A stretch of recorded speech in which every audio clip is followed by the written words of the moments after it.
Assalamualaikum, hello everyone, welcome back to my channel. In my previous video, I have explained on enzymatic and non-enzymatic carbohydrates reaction.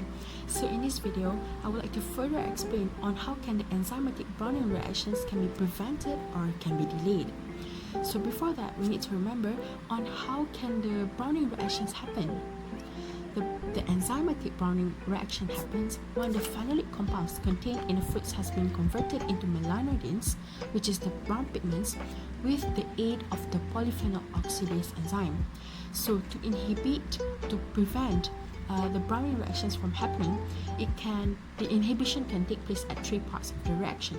It can be either at the phenolic compounds, which is the substrate, or it can be at the polyphenol oxidase, which is the enzyme, or it can be at the products, which is the brown pigments called melanoidins.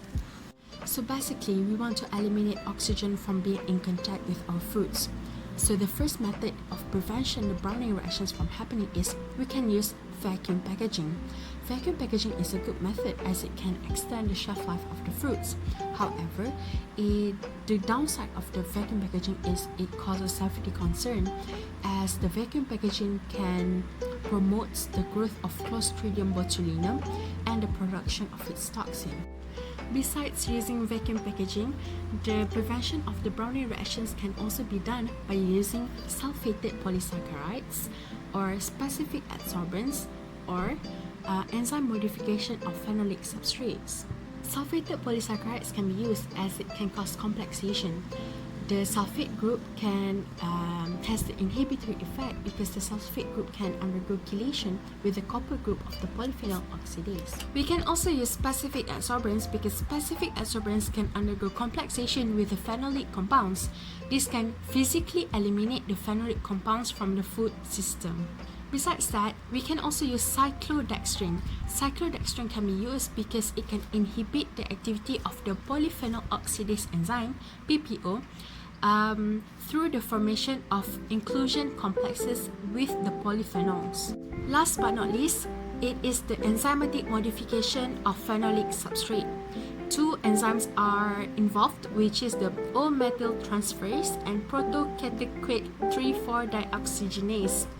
The O-methyltransferase converts the O-dihydroxyphenolics to corresponding methoxy derivatives, which do not serve as substrate for the PPO.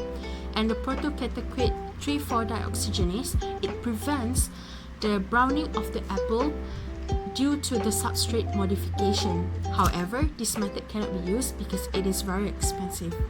Now we are done with the inhibitors that can be used on the substrates. Moving on to the next part, which is the inhibitors that can be used for the enzymes.